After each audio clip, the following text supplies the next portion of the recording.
We're coming to you today from Melbourne, Australia, and we would like to acknowledge the traditional custodians of the land on which we are recording, the Wurundjeri and Bunurong people of the Kulin Nation. We pay our respects to their elders past and present and extend that respect to all Aboriginal and Torres Strait Islander peoples listening to the recording today. Before we get into today's show, a quick word about the Olfactive Melbourne Perfumery. Brands featured on this show are available as a 4 ml sample in our experience pack. Pick 3 fragrances and we'll send them to you with a QR code that links straight back to here. So you can sniff along with the episode. It's the first interactive perfume podcast experience. And the best way to discover Australian fragrance from anywhere in Australia. Fall in love with something? Your pack includes an exclusive discount on the full bottle. Visit olfactiveperfumery.com and build your pack today. Now, let's get into it.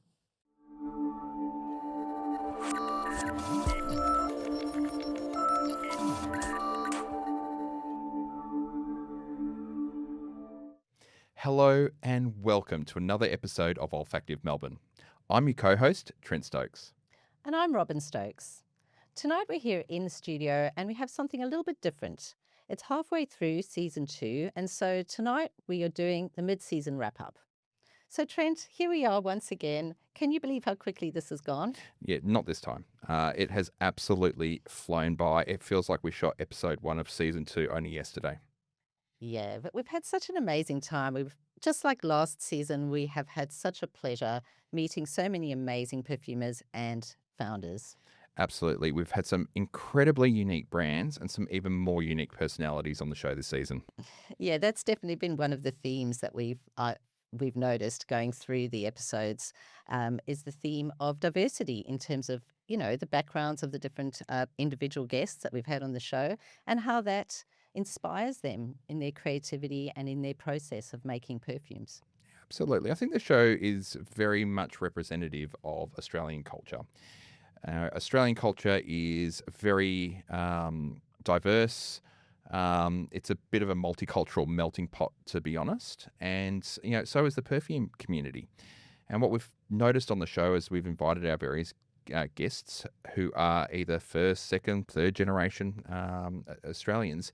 They've got a story from their ancestry that they often bring with them and they actually infuse into their perfumes. And so what we find is that we've got Australian perfume brands with an Australian heart, and they infuse their sort of home culture into it to create something that's really unique. Unique in fragrance profile, unique in story, unique in memory, unique in so many different ways, which is really what has made the stories this season so unique. And also, it's one of the things that I just love about Australian perfumery is that completely, different take that every perfumer has. It's great. Absolutely. Very, very diverse, very unique. And I think, obviously we get our nose on quite a lot of fragrances, not just Australian fragrances, but fragrances from all over the world. And we've been saying for some time now that we really feel like Australian perfume is about to have its moment on, the global scene. And we, hand on heart, believe this because Australian perfume is diverse and different in such a unique way. I think that Australian independent perfumers are not afraid to experiment. They're not afraid to be different. When they say they're niche or artisanal, handmade, they really are. They're going for something that is not designed to be mass appealing. It's designed to tell their story of their brand and them, which is why it's so important to have them on our show and letting us know about them, their background, their values, their mission, their story. Yeah, absolutely. I can only speak for myself, but what it does for me is it really helps me to connect with the fragrance when I know the stories, when I know the background of the intention behind the craft and the final product. And I believe in it. I really love that feeling. And when I spray that perfume on me, it means a lot more. Absolutely. We often find that the perfume comes alive for us, in those moments during the show. We're quite deliberate in not wanting to get our nose onto the fragrance before the show because we like to Yeah. discover it. Yeah. Sometimes we have encountered the fragrance, once or twice before. Hmm. There's multiple perfumeries all around Melbourne that do stock these Australian perfumes, and sometimes that's how we've discovered them and reached out to them in the first place. We often mention Law on the show, which is not too far from where we actually record here in Brunswick. And that's where sometimes we go, oh, well, we're aware of this brand, we've tried it. But it's one thing to smell the fragrance and another thing to smell the fragrance through that window of this is the story, this is the place, this is the memory, this is the inspiration. I know. We're so lucky, really. I just always just feel so lucky and privileged to be able to sit with these amazing creative people and hear it straight from them. Absolutely. And they're all incredibly generous. I've got to say that we did play a little bit last season with some raw materials. We had some perfumers bring some raw materials in for us, and that was a real buzz for us. Mm. This season, next level. We have had multiple people bring in multiple raw ingredients, and we've actually smelled some really unique raw ingredients, haven't we? Oh, absolutely. We've smelled some amazing Australian native ingredients from parts of the country like Tasmania that are just so special. And then we've also smelt some raw ingredients from much further afield. Mm, Absolutely. Some that we've never smelt before in isolation. mm, And I think that, being able to smell the raw ingredients, so the individual note, mm. certainly has helped us to then identify that note within the perfume itself. And, that sometimes has been difficult for us in the past. Mm. I guess because so many of these perfumes are so beautifully blended, Yeah. they're designed to present themselves as a whole rather than as individual notes. But being able to identify the individual note doesn't take anything away from that either. It just helps us to appreciate that individual note a little bit more, Yeah. and to know what we like and what we dislike. And I guess we've probably discovered a couple of notes that we're now uber fans of that we couldn't even identify before actually smelling those raw ingredients. Yeah, absolutely. And also just, how a raw ingredient can smell so different in a blend is also very interesting, I think, because, with some of those ingredients that I've smelled, I've realized that I didn't actually know exactly what it was until I smelt it like that. So when I'm smelling a fragrance that's well blended, I wouldn't not really know how to pick that out. So, that's been a real benefit for me. Absolutely. And we've also had the benefit of having the perfumer there explaining it to us as well, which makes it so much easier. And, when we say that, our guests have been incredibly generous, they really have been. You know, Many of our listeners and watchers may not be aware, but Australia is a very, very big place, and so when we say that someone's coming down from Sydney, or they're coming down from, somewhere in Queensland, or coming across from Western Australia, wherever it might be, it's a very, very long way to travel. And it's an even longer way to travel if you're bringing a whole bunch of raw ingredients that you've tried to stuff into your carry on luggage and bring it to the studio here. So, to all of the perfumers who have brought those raw materials in, thank you so much. It's really helped to educate us and our audience along the way. Yeah, absolutely. So, with that all being said, it's probably time for us to get stuck into our mid-season wrap up. What do you think? Yeah, absolutely. I mean, we could sit here and reminisce all night, Oh, but we definitely I could. think we've actually pulled together some of our favourite moments from the various episodes. We have. Fantastic. Well, let's get stuck into it now. This episode of Olfactive Melbourne is proudly brought to you by T&T Group. For Australian fragrance founders, the standard 10,000 piece packaging minimum has long been a wall between the design you envisioned and the design you could actually launch with. T&T Group designs and manufactures luxury packaging for the world's leading fragrance houses. And until the end of Season 2, Olfactive Melbourne listeners can access T&T directly, with the 10,000 piece minimum waived and 10% off unit pricing. Premium packaging at the scale Australian indie brands actually launch at. Visit tnt-group.com and mention Olfactive Melbourne when you reach out.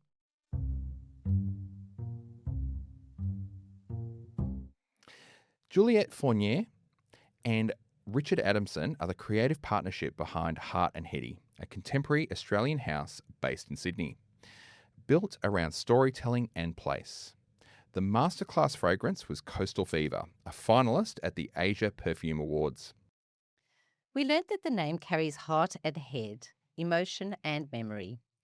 Hetty was Juliet's grandmother, and there's a beautiful family story behind the name. Let's take a look. I think originally it was this sort of heart and head approach to thinking about life and, about scent. It's, you have those heart memories and head memories, and they can be felt or imagined. And my grandmother's name was Hetty, and she had a flower shop. And I had always remembered her, my mum, and even my daughter, florists, they love working with flowers, they're gardeners, all of that type of thing. And I'm really not. And then I worked out that my love is with working with scent. And so I work with flowers in that way. So we wanted to bring her name into it as sort of like an homage to that idea. And we've also thought about heart as a male deer, and there's some history in perfumery where we did take, essences from, the environment, from animals and all of that, but we don't do that anymore. So it's a little bit of a, a memory of that. Yeah, so I guess heart and heady. So heart being the emotions that fragrance evokes, and head being the memories that it can trigger as well. So scent has an amazing ability to trigger memories. This smell reminds me of this occasion or of a person or a location, all those types of things. We were introduced to a rare Australian material, Kimberley Heath, also known as Turkey Bush. It features in Coastal Fever and its supply is precious. Let's take a look. I think its unromantic name is Turkey Bush. Okay. Kimberley Heath obviously sounds a lot better than Turkey Bush. And where we purchase it from, it's a First Nations gentleman that goes out and harvests it wild, and then it's distilled. So it's great that we've got that connection with the land in that ingredient. And it's a beautiful sort of sweet hay note. So it does have that kind of, the hay being a little bit kind of drier and quite aromatic. Sitting in there, I think it sits in there quite nicely as well. Bringing that grassiness, A little bit of grassiness, to it without the sweetness. being, maybe some of your more typical grassy notes. And being an Australian ingredient, it was one that we just really wanted to work with and, and to put it in there. And it's actually very rare. Yeah, we're a little bit concerned about ongoing supply, but we're working with our supplier to make that happen because his harvester is retiring, I think. So we do need some more people to go out there and collect it for us. Juliet walked us through the honeysuckle fantasy accord that is in Coastal Fever. Honeysuckle is really used in perfumery and it's very hard to extract. Let's take a look.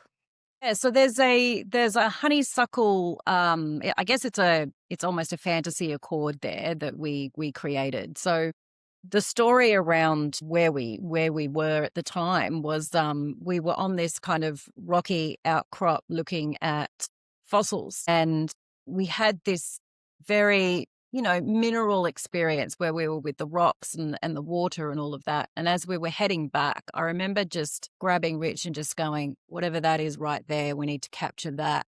And it was the moment you just spoke of there, Robin, where there's this kind of just this floral note coming. And we looked around and there were all these honeysuckle vines, which are pretty much weeds here, but they have this beautiful sweet smell. So as you're exiting from the beach and you kind of get into that quite scrubby area where the sand is starting to get to be dirt, you'll start to see some of this like honeysuckle around there. And so we wanted that to begin. So that's where, there is that sort of, it's a sweetness, and it might be what was coming through on your skin, Trent. It's got that honey citrus kind of note to it. But yeah, that is our little kind of fantasy accord there. I just wanted to ask because, with honeysuckle, we all know it, but I haven't seen it much in perfumery. And Juliet, you mentioned it's an accord that like a fantasy note that you created. Yeah. Yeah. So tell a little bit more about how you went about doing that. Look, I I had honeysuckle down the driveway at my house when I grew up, and I used to pick it, and it was interesting. You could like break the back off and suck the nectar out, which I Yeah, used to I do as a remember kid all the doing that. time. So Same as a kid. yeah, yeah, well, lot of fun, and there is something a little bit waxy about it as well as just what you would say is honey sweetness. It's not a really deep note, I don't think. I think it's quite a light honey kind of nectar kind of aroma and flavor. So that's what that's kind of what was in the air in Mm. that little microclimate that Juliet was talking about when we were just moving off the rocks and the beach into the bush. And then there's that endemic kind of mix of Australian flora, and the introduced stuff. Mm. Where again, kind of, and it's quite green at the same time. So we wanted to get a few green notes in there. So there's a little bit of green kind of part of that accord. Then there's the waxy and then sweetness as well. So is it that there's not enough juice inside of the honeysuckle to be able to extract it to use it just as it is? Is that why you create a fantasy accord, or is it because you were wanting to create the full sort of spectrum of the honeysuckle plant? I think, whenever we've looked at creating floral notes, we've generally used a natural and then supported it with a bunch of chemical isolates just to push it in the direction that we want to express. So there are some naturals that are sitting in there, and then there's some supporters as well. That's how we got that note. Richard gave us one of the most useful ideas in the whole season on projection. Let's take a look. In terms of the silage too, I think it'll definitely, it can be a head turner, but it's not like, man, that person's wearing a fragrance and I'm following them down the subway and And I'd rather not. I'd rather not. So it's going to be, you probably know the type of fragrance we're talking about, which Yes. seems to be predominantly, particularly in male fragrances, which I'm not a fan of. I think it's a conversation. It's going to be, wow, what is that? That's Yeah, great. people will ask you what you're wearing. Yeah. Definitely. I get a lot of friends that say, "Oh, I wore, some velvet morning the other day and I had 4 people ask me what I was wearing." And people are mostly going to ask you that if they're genuinely interested because they like it. I think that's a positive thing. Yeah, So, but still a yeah. little bit of mystery too in terms of I like what I spelt, but it's not dominating the conversation. There's some matters there. Yeah, and I think it's, I've got a few beast mode fragrances in my collection. The reality is that they're still mostly full, right? Because it's really hard to find an occasion to wear a beast mode fragrance because I can't wear it to the office because people will be offended by the smell because that's all that they can smell. So you wear more fragrances that, create a nice little scent bubble, 1 to 2 meters, nice little sillage, last for the day, but aren't going to just dominate everybody's nostrils because frankly, it's rude, right? If you're around a lot of people, it's okay if you go out on a night out, but if you're around an office type of situation, you shouldn't do that to people. And so practical perfumes aren't beast mode. It's kind of like having your phone on, like when when you're in the train and people have got their phone on full ball and you're hearing it. It's sort of like that, Yeah. right? It's just, we're all here, but we should be able to, not be smelling somebody else who's like across the room. People's journey, I think, you sort of start out because there's a lot of, influencers on YouTube, and most of their content is, beast mode, right? You want beast mode, and here's all the beast mode fragrances, and here's the head turners and the panty droppers and all of that sort of stuff. And that's a great way to introduce people to perfumery.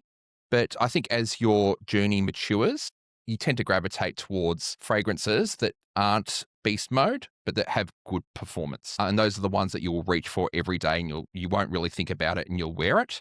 And those beast mode fragrances, they'll gather dust because you'll have an occasion every now and again in which you can actually wear them. Yeah, honestly, I feel that those are fairly easy to make. Like if we wanted to load up with dihydromercenol and brentbrosinide, you could get you get a bespoke fragrance pretty quickly that is going to have a dominated room. Subtlety, storytelling, and a conversation is kind of what we want to create, I think. Yeah, that's beautiful. We also want to mention the illustrated boxes. Each fragrance carries its own special artwork.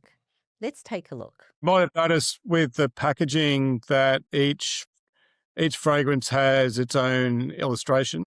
When you look at Coastal Fever, it just has a hint of it before you open the box, and when you open it, the illustration reveals itself. The same way that a scent reveals itself when you spray it, right? That's one of what we wanted to tell the story. And this was done by a great friend of ours, Glenn Smith, whose artwork is usually featured on like records by the Hard-Ons, or he just did Metallica's tour of Australia, did all the artwork for that. But he also did these satirical Tintin drawings that were really captivating. And woodblock lino. Woodblock lino. And he loves these storybook kind of drawings as well. And it has a very kind of old-timey kind of feel to it. Juliet wanted to sort of, there were characters. What's the wallpaper that you kind of say? The de Gournay kind of wallpaper idea of creating like a pictorial view of everything. And when I spoke to Glenn, you know those old books we used to read when we were young with the fairy tales, and there'd be like the little black and white drawing down in the corner, and you just look at it for hours. And he loves all that kind of stuff. And so I would kind of go, well, here's all the characters. And then he would collage it all together, and he would show me the collage. And my first time I was just like, I didn't realize he was doing collage, but then he was actually just mapping it out. And then he went away and he worked and he worked and he worked. And when he came back and he showed us the imagery, I burst into tears, because it was like, you got me. You got exactly what I was saying. You've created this beautiful work and the characters have since, I mean, they're kind of, I've seen them and worked with them so much now that they are just part of the fragrance. Ladies on the beach and lifesavers, but each fragrance has its own set of characters, and Glenn's just really brought that to life and made our boxes look the way they look. Josh Meehan and Julia Brown are the founders of Meehan Aromatics, and they're based on the coast at Ocean Grove in Victoria. The brand was first dreamed up while they were living in London and when they were thinking of home here in Australia. The masterclass fragrance that we went through with them was Kira Curl. The couple discussed petrichor with us, which is the heart of their fragrance, petrichor plains. Let's take a look. So we'll start with petrichor plains.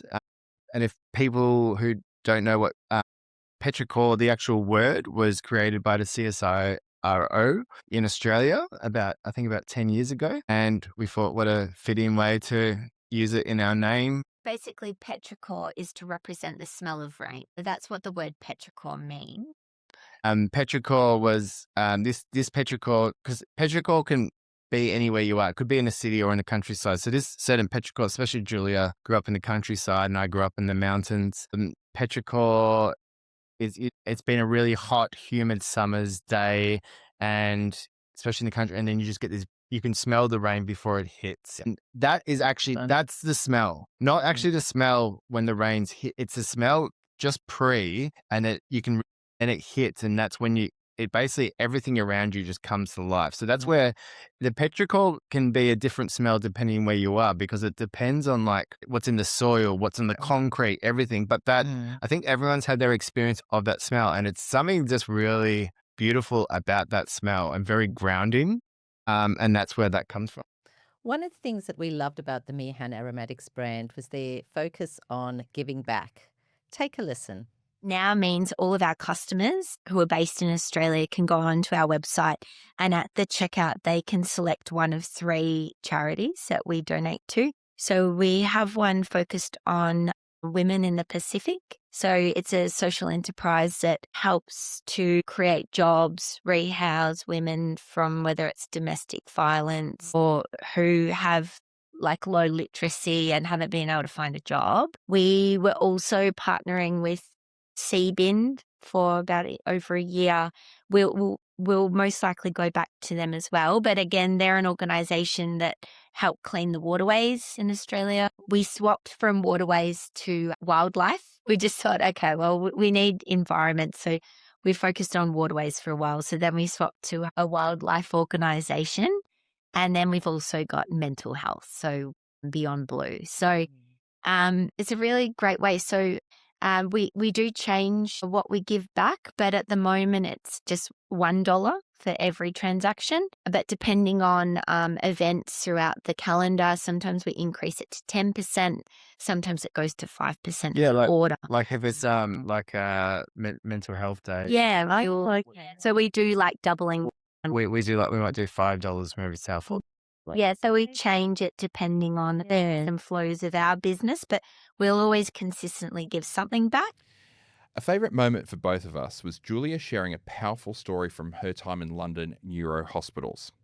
Let's take a look. So I don't think I've mentioned this yet, but my background, I'm a physiotherapist and I'm specialised in neurophysiotherapy. So I guess I see fragrance from both sides, really. I see it from fashion, beauty, design, but then I see it from neurochemistry and, neuroscience. And I've been lucky enough, like when I was in London, to actually witness the power of scent in a medical world. So I was working at a couple of London's top private neuro hospitals, and we were very fortunate to have clients who had tragically been in very traumatic car accidents or experiencing very severe brain injury. And for that reason, they were in a minimal conscious state. So like in an induced coma.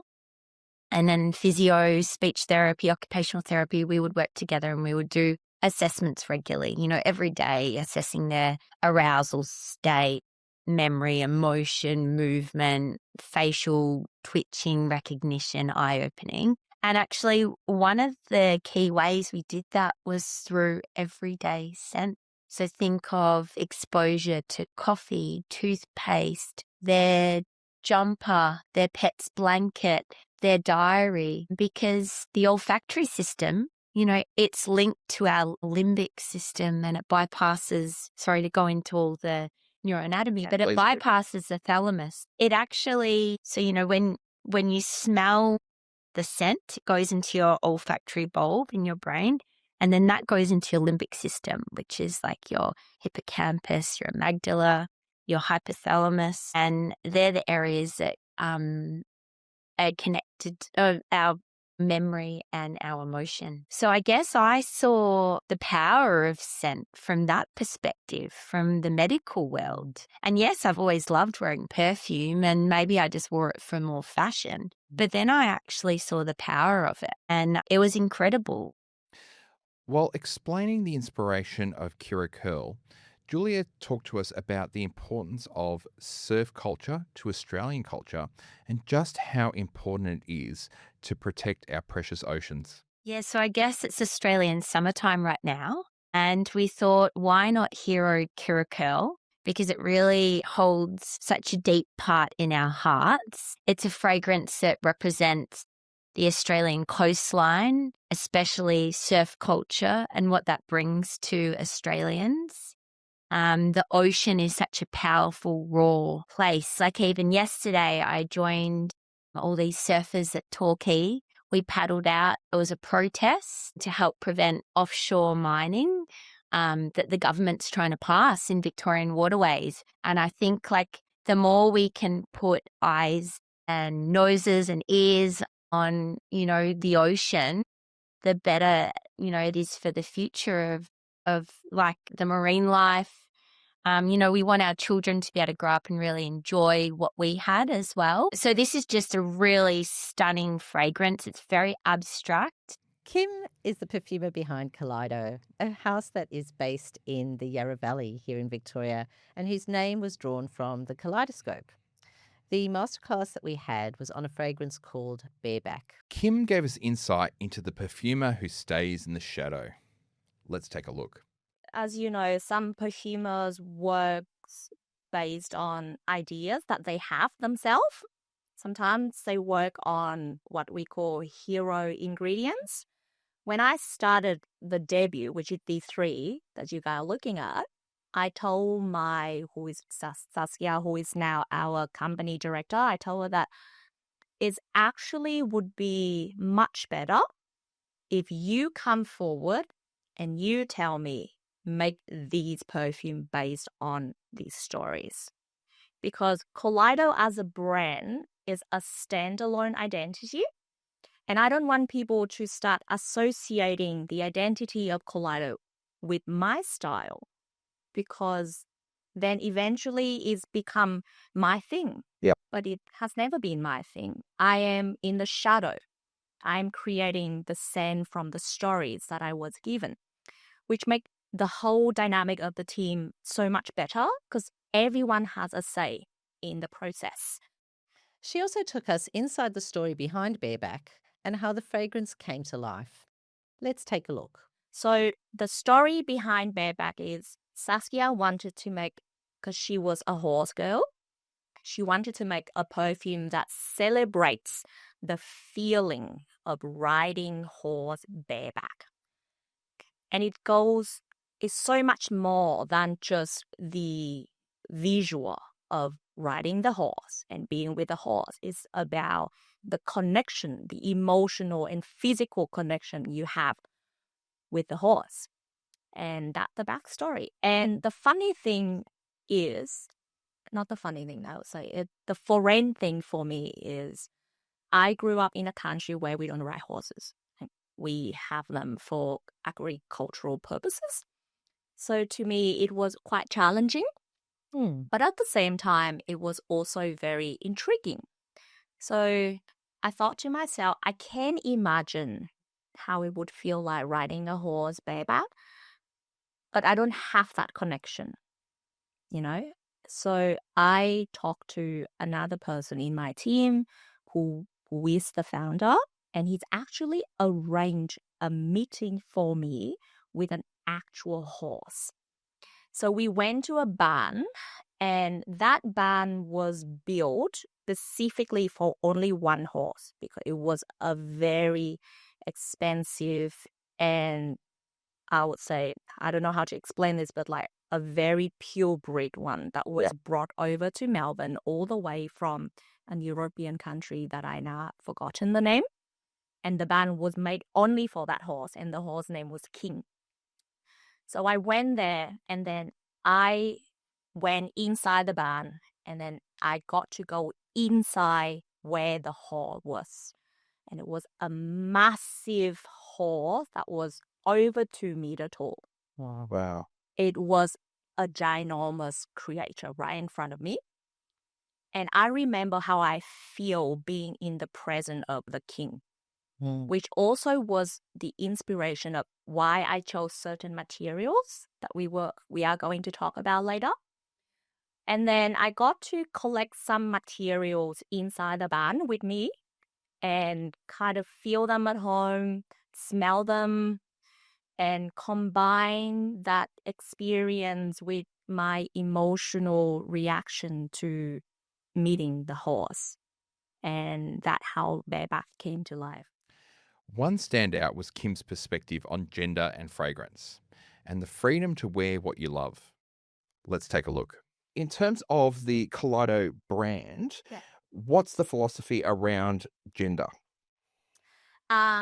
Look, the funny thing is when everyone first got together, we did talk about this and we was like, oh, are we going to make something completely feminine? Are we going to make something completely masculine? Are we not going to be bothered?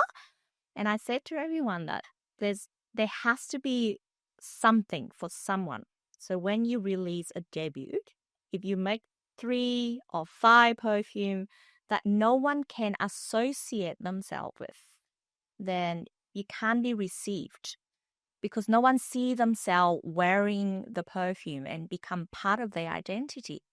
So to answer your question, we don't really make perfume that can fit everyone. Yep. We do make things that we know that the women will like more, the men will like more, because at the end of the day, it's the business strategy. Yes. Yeah. Yep. And in terms of unisex, personally, I think that every single perfume is unisex if you dare enough.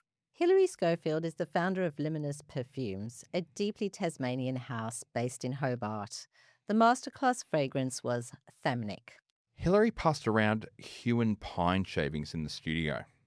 Let's take a look. So you mentioned, Huon pine is the opening note. So and you also mentioned in the I brought opening. some with me. Shall I yeah. pass it across? Let's get it going. So this is a Tasmanian ingredient. It is. Look, it's an iconic Tasmanian timber. So what you're smelling here is the shavings from a professional wood cut. It's a beautiful scent on its own. Oh. But then my memories that I'm trying to communicate in this fragrance are Huon pine in the temperate rainforest. So not the dry sawn timber, but the living plant. So obviously that's an artistic creation, Yeah. rather than a reflection. But that really kind of iconic Huon pine smell. So there's a lot of people use Huon pine in boat building or in fine furniture or sculpture or making beautiful knife handles. Yeah. It's a really evocative smell. Like you would be hard pressed to find anyone who works in timber that wouldn't be like, that's the smell of Huon pine. Right. Yeah. Yeah. And Huon is a place, isn't it, in Tasmania? There's a river. Yep. Oh, The Huon River, the Huon Valley. Yeah. Yep. Yeah, I mean, while the raw material smells quite different, obviously, to this complex fragrance here, it does actually help you pull the note out a little bit, I think. So, Yeah. yeah, it's quite a unique smell. Thank you for bringing that in. It's really lovely to experience. It's fantastic to put in your sock drawer. If you can imagine, actually, yeah. We also got to smell neat Baronia Absolute, one of the most expensive perfumery materials in the world. Let's take a look. Fantastic. I say, why wait? Let's smell Smell the neat Baronia. Let's do it, because I am actually very curious. Well, I haven't. I can't recall smelling it neat. No. I may have before, but I think if you'd smelt it before, you would remember. okay. Ah. Let's see. Let's see if I've got a scent memory of this somewhere. Because the last time I actually went to Tasmania, I'm ashamed to admit it, but the last time I went there, I was like 3. It's been a long time. So if I've got a 3-year-old scent memory of Baronia, I'll be amazed. You may have smelt Baronia in a bunch, like a picked Baronia. Yeah. And some flowers, when you've got the material, it's very different to the fresh bloom. Baronia is, to my nose, quite true to the. I think you're cut 100% flower. right there, Hilary. If I had smelt that neat before, I definitely would remember it. That is quite unique. It's stunning, isn't it? I just don't want to. It smells very wild, doesn't it? There's something quite herbal and. You can see why it's in demand for perfumery, quite broadly. I've got my own one. Yeah. Fantastic. It's quite it's got a fruitiness to it as well as the floralcy. It's very complex. Mm. So this Baronia, so you mentioned that perfume houses, French perfume houses use this. This has actually been in use in perfumery for quite a long time. Mm-hmm. So if you go back to some of the, how do I refer to the older fragrances, the more classic fragrances from the early part of the last century, that you would find Baronia in some of those fragrances as well. Yeah, look, I'm not an expert of when it was first extracted, but it has been in production in Tasmania for quite some time. Yeah, and there's been I suppose, some study into optimising its production through the University of Tasmania. It's originally a Western Australian species, but it's in commercial production in Tasmania. Hilary also walked us through the Indigenous-owned sandalwood she sources. Let's take a look. This particular sandalwood is one that I'm very happy to have discovered. It's a beautiful producer, Dutch on sandalwood, and they are 50% Indigenous owned. They have a great sort of regenerative planting scheme, very sustainable in their practices. They have a number of different sandalwood products, different oil products that they produce. They're all beautiful. They're all quite different, and it's also a really nice insight into the material itself. There's some that they produce from dry harvested timber. There's some that's from plantation timber. But yeah, a great producer, great product. Again, they've been highly awarded for their sustainability credentials. Yeah, so it's a product I'm really proud to use. Mm. And finally, we love the name itself and where the inspiration was taken from. Let's take a look. So it's a good question. I quite like the names of things. I'm interested in Latin names of plants and interesting words. And I've always enjoyed the word liminal, that idea of subliminal or liminality. It comes from a Roman root of transition and doorway. I have a background in botany and natural sciences, and those points of transition in ecology, the liminal places between saltwater and freshwater, or between the forest and the button grass plains, that's where you get a lot of biodiversity. They're highly complex, really interesting parts of the ecosystem. So I love that connection to kind of interesting things in ecology, and also that idea that perfume operates on the subliminal level, and also it connects to the fact that for me, starting this perfume brand was a huge moment of transition in my life, so a bit of a doorway to something completely different for me.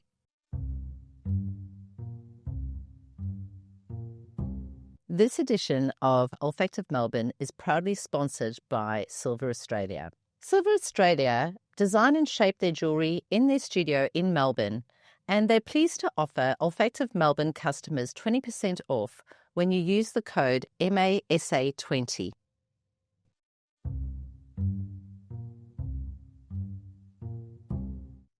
John is the founder of Uruk Fragrances based in Melbourne. Its name is a Hungarian word meaning eternal or everlasting. The masterclass fragrance was 5 a.m. And we're very curious about the name Orok. So tell us a little bit about what does Orok mean to you? Sure. So Uruk is a Hungarian word, and don't worry if you stutter over it a little bit because it's not a very easy word to say, but it has a few different meanings. So one of the meanings of Uruk is eternal or everlasting, but it can also be used in context of inheritance. Like there's a Hungarian word that says Örököm or Öröklöm, which means I inherited or I inherit. So there's kind of a dual meaning between that. I kind of wanted to use the word to speak about these kind of everlasting or eternal moments that are captured within the fragrances, but also the idea that in popular culture, we inherit certain experiences simply by existing within our culture. So there's kind of a cross tie between all of those. What we loved most was the stories behind the fragrances. John told us about the story behind Shoreline, built around a day at the beach with friends. Let's take a look. So obviously we're representing the shoreline here. So we're standing on the beach. You mentioned sunscreen, so we're sunning ourselves on our towel, on the sand, the smell of the ocean. Is that the sort of picture we're painting here? Very much. So Shoreline was based around the idea of spending a day with your friends at a nude beach. So this is where all the walls come down. You're your own authentic self. Your skin is shining in the sun. You're with your friends and you're experiencing pure joy. So I quite often describe this fragrance as being pure sunshine. Beautiful. I've got to say, I wish I had the self-confidence. Same. You can. Well, you can. You definitely can. I am way too self-conscious. Leave it at the door. Honestly. Because once you kind of break down that convention and those walls are gone, it's in those moments that you truly find connection with your friends. You're running around the sun, you're playing games, you're talking, you're sunbaking, you're in this environment where you're not hiding anything. You can see everything. And all of a sudden, all of those like preconceived ideas of what you have to hide or not speak about, or, you have this moment to truly be yourself. There's nothing better than that. And that's what Shoreline's all about. That moment in the sun where you can truly just be you. He also gave us a real education on briefing a perfumer. Let's take a look. It's very involved. There's a lot of talk about emotion, emotional landscape, texture. I talk about the story. I tell her, the idea of walking out of the home and being hit with that very like dewy moisture in the air just before the dawn rises.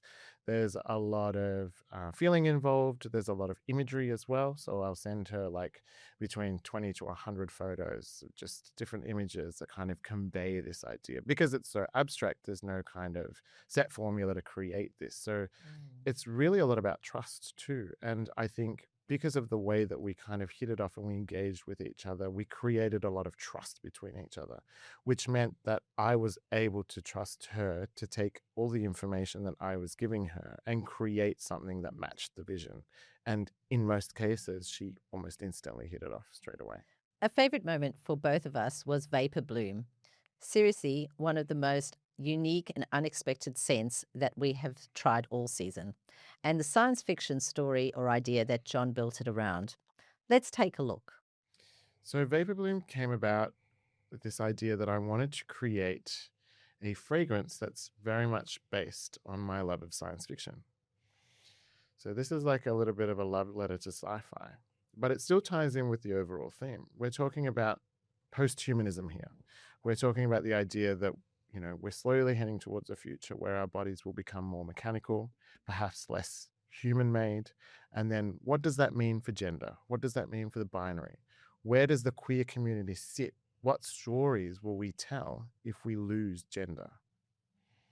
Gosh, that's Wow. a lot to think about. That is a isn't lot it? to think about. And what makes us human? What an inspiration. I mean, you and I were having a bit of a chat before the show, and we've got a shared love of Science fiction, sci-fi. yep. And we're going to be sharing a whole bunch of books I certainly hope after so. the show. This straight away gives me that definitely I've got a bit of a metallic Yes. smell coming through. Yeah, if it's familiar in the back of your mind somehow. So the inspiration for this was quite funny. I said to Flora, I want to create sensation like cold glass in space. But I also said to her, go and find your oldest 2000s computer, pull out all the cords and smell the back of it. Oh. Yes. And that's what this smells like. The Yes, it back is. of one of those beige old school computers. Yep. The ones we had in In high primary school, school. yeah, Yeah, high high school. Yes, that you've nailed it. She's nailed it, I She should did. say. Yeah, She had a lot of Very trouble with this one. unusual. She initially told me it smelled like a dirty fridge and she was very unhappy with that. But somehow, over the course of the months, she managed to really pull it out and created this gassy, limey, incredibly metallic kind of fragrance. Yeah. Sophie Marcoux is the founder of Fikifolia Fragrances, a Melbourne house inspired by Australian cities, and the masterclass fragrance was Best in Show. Sophie taught us how the glazed sugar accord in Best in Show is built. Let's take a look. Well, so when it came to developing this scent, I mean, depends on where you're buying your vanilla slice, but it's either like an icing or it's a powdered sugar. Yeah. So I really wanted that to be what opens this fragrance. I wanted that kind of powdery but kind of glazy, almost caramelized note to really start it off because, annoyingly, when you put a fork in a vanilla slice, you really just get the top layer, It's straight off true. the bat. They're great, but they're not the easiest things to eat. So I really wanted that powderiness, and that this is the sweetest part of the fragrance as well. I really wanted that sugar hit to be at the start because I hate vanilla. I hate it in perfume. I like it as a note, but I don't love just pure vanilla go on fragrances. It's not typically my thing. So I wanted there to be an element of sweetness and I wanted it to be at the start and I didn't want it to be prolonged because otherwise headache territory for me. Sophie also made the case for a scent wardrobe. Let's take a look. You approach putting together an outfit to wear for the day. Yep. do you start with the outfit and then match the perfume to the outfit, or do you start with the perfume and then match the outfit to the how do you Okay, actually well, approach if we're really this? going Or to get does into mood it, go? Yeah, What let's happens go down the there? rabbit hole. yeah. So first, it depends on the time of day, right? So say I'm getting ready to go into the office, I'll pick my outfit. It's the morning. I want something that, is suitable for a full day wear. And so that'll inform my choice. And then also depending on the color palette of my outfit. So I wouldn't wear out of office with an all black look because it's so bright and fun and glorious that, it's not the ultra cool matrix look that I'm going for. I would go for something like intermission. Whereas if I'm getting ready for the evening, if it's like a really nice date night and I'm wearing, something soft and feminine, well, then I'm going to pick a perfume that matches that, but also has the depth for evening. So something with oud or something with vanilla or something kind of woody is what I would gravitate for. So there's a lot of factors that go into it. Yeah. But I do think they all. I mean, I'm very lucky. I have a really great collection of perfumes. I can imagine. So I have options, but something I do encourage people is to have a fragrance wardrobe, and that's just a rotation of maybe three scents that you really love that are suitable for different times of the day or different kinds of events. And really, I think 3 is such a good place to start. You have, your everyday fragrance that you wear during the day, and then you have 2, trans-seasonal, nighttime, fun kind of fragrances that you can mix with. So Yeah. Sophie was refreshingly clear about being the creative director rather than the perfumer. Let's take a look. a bit of both, honestly. I feel like balance is truly the most important thing to me. And also, as, obviously not being a perfumer myself, I put a lot of effort into maintaining a certain level of intelligence when it comes to perfumery because and that's why I'm not the perfumer is because I don't want to be that close to it and I still want to have some level of understanding of how a consumer will perceive the scent. So something that I really love about all of our fragrances, and it's really integral when I'm developing a new scent, is can you smell everything? Can you smell every note? Can you pick it out? And I feel quite confidently that when people smell our fragrances, they can smell the specifics. And so when I say outperform in terms of scent profile, is it clear to the smeller? Is it clear to the person who's experiencing the fragrance what it really is?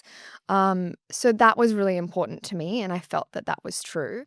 One standout was the story behind Best in Show, and it's very Australian inspiration. Let's take a look. So tell us a little bit more about the concept in terms of. So I'm a chocolate hater. There's lots of things about me that are a bit rogue. But yeah, not a chocolate dessert fan. So I always go for like vanilla, custardy, or fruity kind of desserts. So growing up, going to country bakeries, I always vanilla slice or a custard tart. And I always thought it was so funny how every bakery says their vanilla slice is the best. Like, who's the regulatory body here? It's a very Aussie thing, It's isn't it? such It really an is. Aussie thing. It really is. And it's so funny. You see these signs and, people go drive and, oh, you've got to try this vanilla slice. It's the best. And, our customers and our community were begging for a vanilla perfume. Do you have a vanilla perfume? Are you coming out with a vanilla perfume? And what better way to do vanilla than vanilla slice? Like, what's more Australian than a vanilla slice? Yeah, it's pretty iconic. It's so iconic. So for me, it was truly a no-brainer and something. Who hasn't had a vanilla slice, And I think that's something as a brand I really try to work on is what is a communal memory that we all have. Someone asked me the other day, she was like, "Oh, do you make perfumes inspired by your experience?" And I was like, "Well, yes, but it's also an experience we all can share. And once people can smell something and be like, "Oh yes, you're totally right. That's exactly what it smells like." That's how I know I've gotten it right, because we can all share it together. Yeah. So that was really what I wanted to achieve with this, is a vanilla slice is just everyone knows it. Yeah. And this is what it smells like. Yusuf Al Kalani is the perfumer and founder of Kalani Essence, a Sydney house that merges Arabic and Middle Eastern perfumery with his own approach. The masterclass fragrance was Electric Fumo. This was a rich conversation, and one standout was Yusuf sharing the mix of cultures and family meaning at the heart of the house. Let's take a look. Killarney is something that means a lot to me. It's my family, it's my ancestors, and it's who I am beyond the physical realm. And for me, I wanted to honor my ancestors. So Killarney Kilian is a place in between Iraq and Iran. I belong to a very small ethno-religious group called the Mandayans. And for me, I'm very, very willful about being able to honor them the best that I can, because I grew up in a westernized world. For me, I consider myself Australian. I wear a kangaroo leather hat. And for me, I always want to retain a touch of what I've experienced in my life and where I come from. And essence being the essence of the fragrance, the materials, and the structure of perfumery itself. Merging traditional Arabic classic perfumery with modern French techniques, that is the essence of perfumery. So it just came together. He deepened our understanding of frankincense and why it holds such an important place in perfumery. Let's take a look. With frankincense, I have this intimacy with it. Being born in Yemen, especially from Sena, my mom and my family, especially my auntie, we've retained a lot of the connections that we got from over there. My mom living in North Africa, from Yemen and Libya for 2 to 3 years, really gave us that intimacy with the trees. So what is a frankincense tree? Frankincense is this Baswalia olibinum, which comes from Yemen, Oman, and Somalia. Specifically, this tree has to grow in some of the harshest climates in the world. And beautifully enough, the frankincense that I used in Electric Fumo is the royal grade green hujari combined with the golden hujari. So same expression of the tree, but different experience. So how do we get this resin? Well, specifically with the royal green hujari, it has to grow on the edge of a mountain, and it has to be going through the most extreme climate of desert heat, extreme rain, and the most epic winds. That gives us this translucent green, bluish, white nuance, made of monoterpenes, and it's a very awesome terpenic smell. Gives it this rich, ethereal citrus smell, which is really backing the ginger and the citrus at the top. Usually citrus fades really quickly, but applying this sort of frankincense to the heart drags the longevity without overdosing any synthetics and without going too harsh on the edges. Traditionally, the golden route and the silk route, things that, just to mention, that have been passed through. In ancient Greece, they used to consume 1,000 tons per month. Wow. In ancient Greece. So traditionally, it's actually used as medicine. There's 2 aspects to frankincense: the medicinal and then the aromatic, the perfumery, and then the true chemistry of how to heal yourself, the alchemical process. Now, this beautiful tree growing in the harshest climate, it has to twist into itself. And then we tap this tree, making it cry beautiful tears for us to enjoy as medicine and as aromatic qualities. The golden sacred tree is the most meaningful one of all. She literally bleeds for us. And I take that really to heart, especially the same people who tap these trees and cause these trees to cry and bleed are the same people that I know personally, these amazing villagers who are in charge of certain districts and certain parts of these trees. So I think it's also another way to connect to my Middle Eastern Oriental history, beyond something that's just the smell. He also gave us a fresh perspective on oud, and how unexpectedly light it can be. Let's take a look. Lovely. And what type of oud have you used in this? So I've specifically used traditional AAA Cambodian oud, which is Cambodian, yeah. extremely animalic and extremely thick, hence the power of this fragrance and where it comes from. But I wanted to showcase it in a westernized front. So it's not the oud that everyone expects of being animalic and genuinely like down to right masculine earthy. Yeah. It's more of a sitting in the rain kind of earthy. Yeah. Like Almost got a bit of a petrichorness to it. yeah, it Yeah. does. Yeah. It's really Absolutely. interesting. Yeah. Yeah, because sometimes oud can have that sort of fecally nature. Yeah. So this is more of an earthy, rainy. Yeah, earthy. rainy. It doesn't have that, does it? It But smells still like- got that intensity of the oud. Damp forest. It's Mm. almost like a damp forest, but it's But not more foresty. aromatic-y. Yeah, more aromatic, more masculine, more Middle Eastern rather than being like green or like leafy or synthetic chemicals. It's like, what the hell? I'm smelling an environment. Like I'm in an environment. That's the whole approach to this. His featured fragrance, Electric Fumo, was inspired by storms over Port Kembla.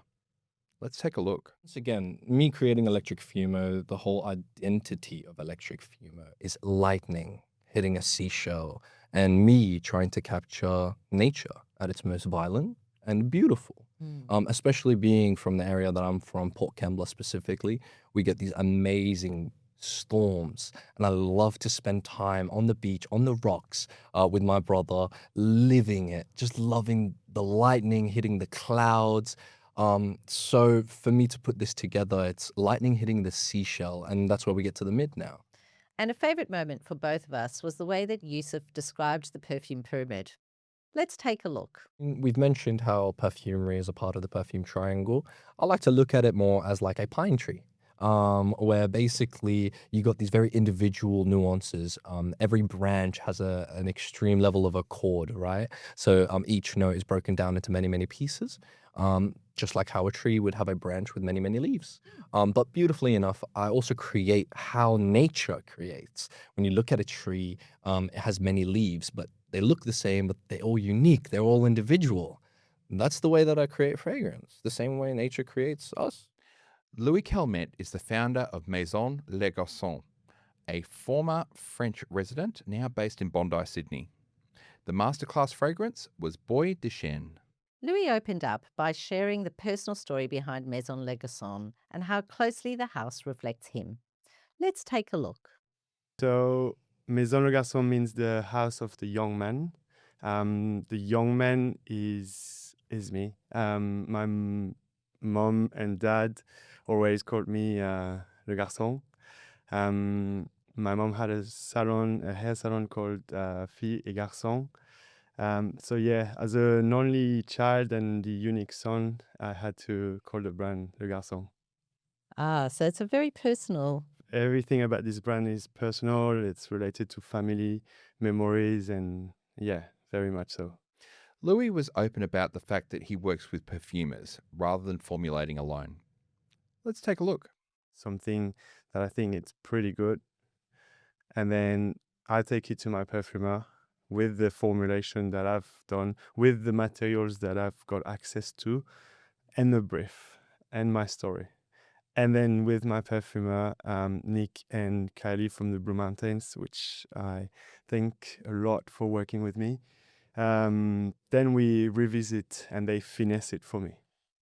Oh, okay. So Yeah. so you do the first cut of the fragrance as such. Basically, write a sketch or draw a sketch of formulation, and then we finesse it together.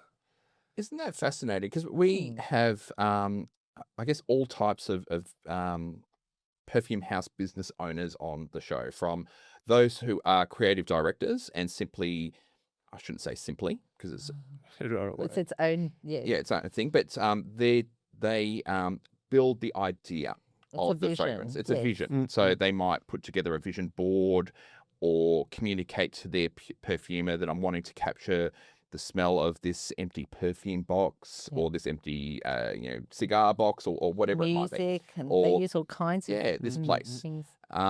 Or we've dealt with self-trade perfumers who will go all the way through the process and build it themselves. I think you're the first guest that we've had that does sort of halfway between Yeah. both. You do the rough cut and then send it off. Well, That's interesting. I'm gonna tell you the truth. Simply, at first, when I started this 6 years ago, I was like, yeah, I'm gonna do my everything about it. I'm gonna create perfumes. I'm gonna from the start to the finish. And then I came to a conclusion that it's a skill that takes years. It needs a lot of instruments. It needs a lot of resources to first come up with something that is really good and also to keep the consistency.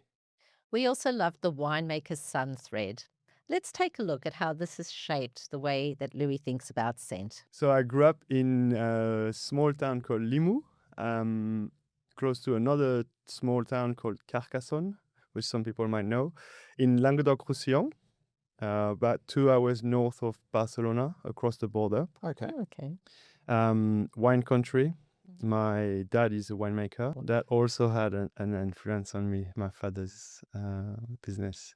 So how does growing up on a vineyard with a winemaking father influence how you construct perfume? Well, you are exposed to a lot of smells and aromas when you are first living in the countryside. A lot of the raw materials we use are extracted from the things you find in nature. So growing up in nature helps. Winemaking also brings a lot of aromas and smells, not only from the juice, but the tractor smell, for example, to start the day.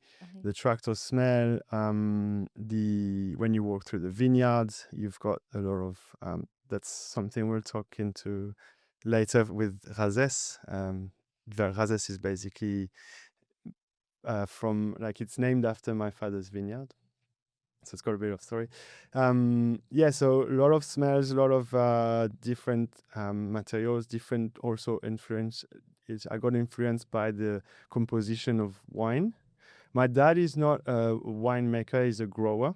Okay. And he sells his grape to a winery.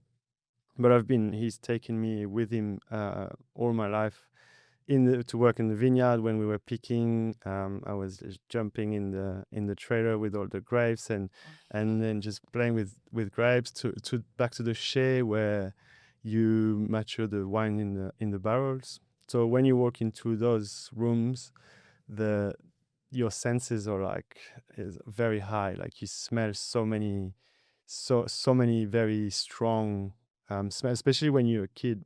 That alcohol, those fruits. Absolutely. It leaves a trace in you, and when you grow up as an adult and you move to the other side of the world, you miss that, and so that's why I recreated those fragrances to bring back those memories. Coeur de Coeur has an interesting and funny story behind it. An argument about a leather jacket. Let's take a listen. It's a fresh leathery gourmand. Something I didn't have in the range yet, and I wanted to make to stop fighting with my wife.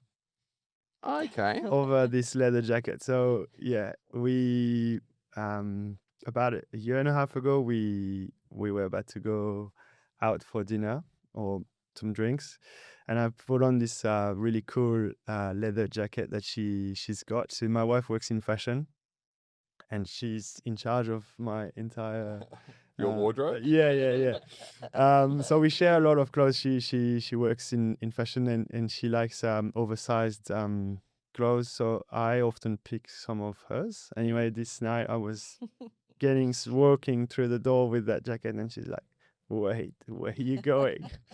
I'm wearing this one tonight. And anyway, I was like, please. And she ended up wearing it.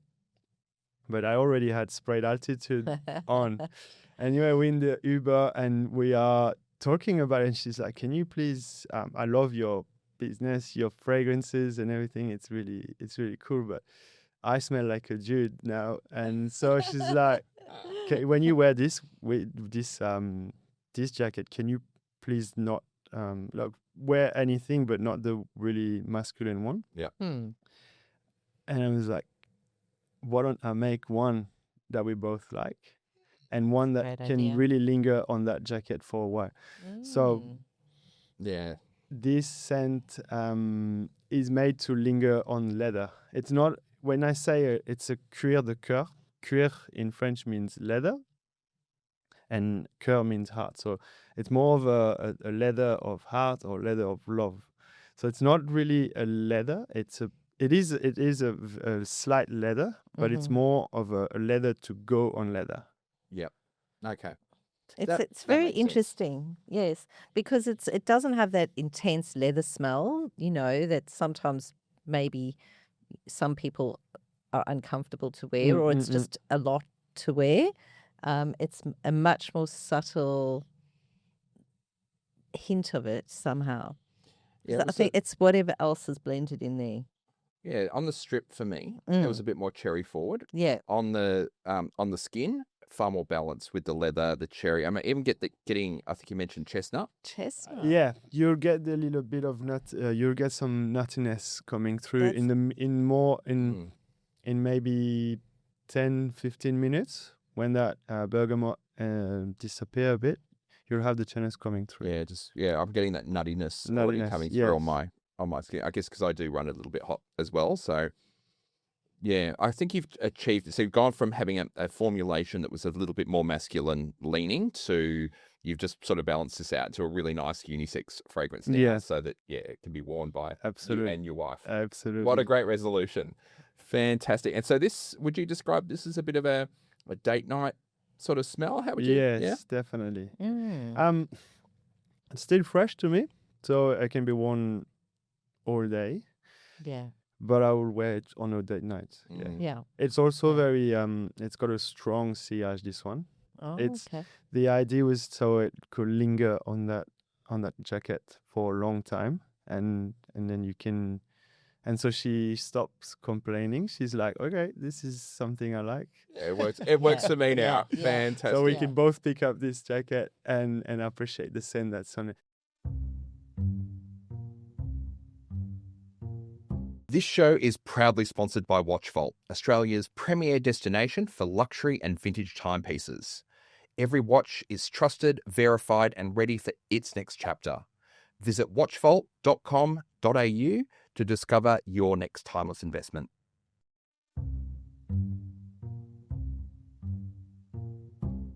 PK is the founder of Vararoha, working out of the Macedon Ranges here in country Victoria, and its name is Sanskrit for ready to offer boons or gifts. The masterclass fragrance was Seas of Insava. PK walked us through his off-note philosophy and how that shapes his creations. Let's take a look. Something that exists in all of these perfumes, which is to play with the off note. So there's lots of really pleasant, really nice smelling things, lots of absolutes, lots of essentials, lots of aroma chemicals that are really pleasant. And then there's stuff that you're like, oh, what is this doing in this? What is Little this bit doing funky. here at 100%? It's not happening. But I find that you define a perfume by its off note. At least the way I like to make perfumes rather. In the way I practice it, I often go, it's a bit like life, right? It's not all honey and roses. Yeah. And there's a little bit of off. And it's the off that gives the character to the perfume for me. And that's what you're getting in the top. Which to me was a revelation, because I was going for, in my mind, I originally conceived something where the sea hits you at the end. And I was like, no, I'm going to play with this now. This is really interesting. We also discussed an ingredient called choya nak and how PK uses it. Let's take a look. There's a mollusk. It's like a shell that is often crushed. So let me explain. This is something that's done as a traditional technique back in India, which is where I come from. There's a certain mollusk that's crushed, and then it's burnt. And it's burned into a sticky tar, right? It's like a resin. We call it choya nak. And you do not want to smell that thing at 100% concentration. So there is the most delicate amount of choya nak in here. And the interesting thing about this is it should sit as a base. Now, in my mind, when I thought of it first, it should sit as a base. But as I used this particular ingredient, because I was going for something with C's, as I used this particular ingredient, I realized that if I could sweeten it, I would get this oyster kind of, note that would come through. He also explained the concept of notes in front and notes behind. Let's take a look.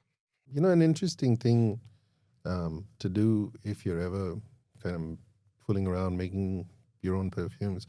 This is why I say sit behind, sit in front. If you literally take your blotter and you put either an essential oil or an aroma chemical or something, then you take another one and you sit it in front and you just wave it in and out. You'll get a different scent to if you spun it around and you brought it. Of course, they're the two scents.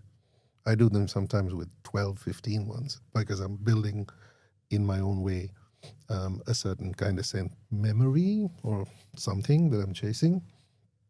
But sitting something in front versus behind, actually, you see how they kind of, like, if you're only talking about two notes, then you're going to get both notes, but they're going to come at you differently. And that's, part of that technique goes into how you, as you go down the layers, how you leave something behind and you keep going. PK described how he sees whole movies in his head when he's creating a fragrance and how these moving images feed into the way that he composes. Let's take a look. And I'm sure you've heard other perfumers say this. They might see colors or they might see... I kind of see whole movies. Oh. Yeah. So when I'm smelling something, and I used to get this even when I've loved perfume ever since I was a kid. My dad's cupboard, the first, that green Paco Rabanne pour homme, that started it, I guess. I was very curious. Wasn't allowed to touch it. Don't, you're going to use too much of it, blah, blah, blah. But every time I've smelled a perfume, if I'm sitting quietly, I'll see a whole, like a whole bunch of moving images. So the story that's on the box is what I see, and it kept coming back. It happens every time. It happens with all of these perfumes. When I smell something, I see a bunch of moving images. A final standout moment was the quiet sense of rebellion at the heart of Vara Roja. Let's take a look. I often say this is for these perfumes are for the quiet rebel. And the reason around that kind of connotation of what is a quiet rebel is someone who knows their own mind, who isn't looking necessarily to herd or to follow or to go with their own, it's someone who's looking to go with their own kind of sense of style, their own kind of sense of this is I like it. Doesn't matter if you don't, or it doesn't matter if they don't. It's really about the people that love being individualistic or individualists. Again, it's 5 perfumes and you might not like any of them, and that's perfectly cool. But if you like one, you like it because you like it. It's not, there isn't a pressure to like it, or it's not the cool thing, or it's not. So I guess the quiet rebel is not wanting to have to stand out for the sake of standing out, but standing true, to who you are. Well, Robin, we said at the very start of the show that we can't believe how quickly this season has gone by. But upon reflection and going back through the various different episodes and some of our favourite sort of clips from the shows, it's actually been quite a monumental season so far. Yeah, it has. We've been, I really enjoyed going through and picking out some of those moments and just revisiting and re-listening to some of the episodes. Yeah. Yeah, absolutely. I think that, we called out at the start of the show that, a key theme that really unfolded was, the merging of people's, cultural backgrounds with Australian culture. But, upon reflection, it's not just that diverse, overseas background where we may have French culture, Middle Eastern culture, Swiss culture. But, when we reflect on someone like Mihan and Julia being, multi-generational, farmer, and the inspiration of the sugarcane there, it's actually multi-generational Australian background. So whether it's Australian or multicultural, it certainly has been a theme that's tied the entire season together so far. Yeah, and it's such a wonderful and special way to be able to bring your story to life. Absolutely. I don't think that we can really talk about perfume properly if we're not talking about memory and we're talking about story. And everybody's unique story has been so important. I think when we're talking about these, niche, artisanal, handmade, perfume houses, which makes up the vast majority of the guests that come onto the show, it's something that is so important to our experience and the experience of the customers. We don't want to just see the amazing packaging, and the packaging is absolutely amazing, by the way, but we want to see the perfumer, the creative director, the personality, the stories, the memory, the place that sits behind the brand, behind the individual fragrance, because it really makes each fragrance so much more rich to us. It sure does. It really does. And while we are talking about packaging, I would like to just call out, we've done this throughout all the season recaps where we've just spoken a little bit about how delightful the packaging of some of these brands is. And if I think about this season, we've had not just those illustrated boxes from Hot and Heady, which were just stunning, but also these gorgeous little cigar boxes from Maison La Garçon and the beautiful stories that you're just talking about, printed, hand printed onto the boxes for Varroa. Like there's just so much creativity and so much wonderful ways to create sustainable packaging as well. Sustainability has been a theme all the way through.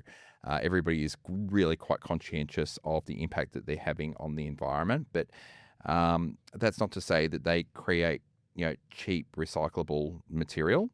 They put a lot of effort into the boxes, and I think what our guests really understand about the perfume experience is that it's not just the juice. Now, the juice matters the most, right? But the bottle matters, the packaging matters, the ordering experience, the website, the story, all of it makes up the tapestry of what it means to really experience a fragrance.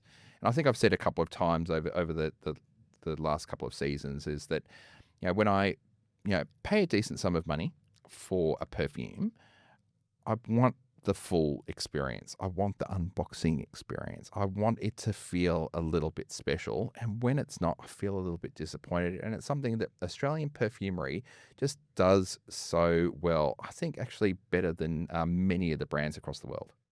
Yeah, absolutely. I also love the little idea that Hillary has of refilling her fragrances. That was pretty special as well. Yeah, absolutely. And that real focus on, again, sustainability and actually caring about what happens to the product once it leaves the warehouse. And I mean, packaging is something that is important to, the consumers of these brands, but it's actually something that's quite important to us as well. For those of you who've tuned in from the very start of the show, you'll be aware that we've launched the Olfactive Melbourne Perfumery. And there you can create your own 3 4 ml fragrances where you select a fragrance that you've seen on the show here. You can curate it yourself and then sniff along at home with one of the episodes that correlates with the fragrance that you've chosen. But we've taken particular attention to make sure that the box that our fragrances come in is nice and sturdy, magnetic, beautifully branded, that the fragrances that are actually in each one of the 4 ml containers, the containers themselves are glass, not plastic. Each one of the atomizers is etched with our logo. We want to look after the packaging, so we have the travel atomizer that comes with it as well. And you can use it for a long time. Absolutely, can keep reusing it over and over again. In fact, each one of the fragrance bottles themselves, once they're used, you can actually unscrew them and refill them if you want to as well. And we've also got our branded blotters, which don't have an end. So if you're not sure whether to use the skinny end or the long end, it actually doesn't matter with the Olfactive Melbourne blotters. They're round and you can use any surface that you like. But all of that is really important to us because that's part of how we want to experience the fragrance. And so we put that same effort into our own packaging that our brands do as well. Absolutely, we did. And so we're going to close off now. I think this is a great place to just say thank you to everybody for following us and listening to this season with us. We hope that you've been enjoying it as much as we have. If you have, it'd be great if you could give us a like or give us a review. Please subscribe to the channel. And we're so excited because we've got a whole heap more amazing guests and some return guests coming soon. Thanks for watching and goodbye. Thank you. See you next time.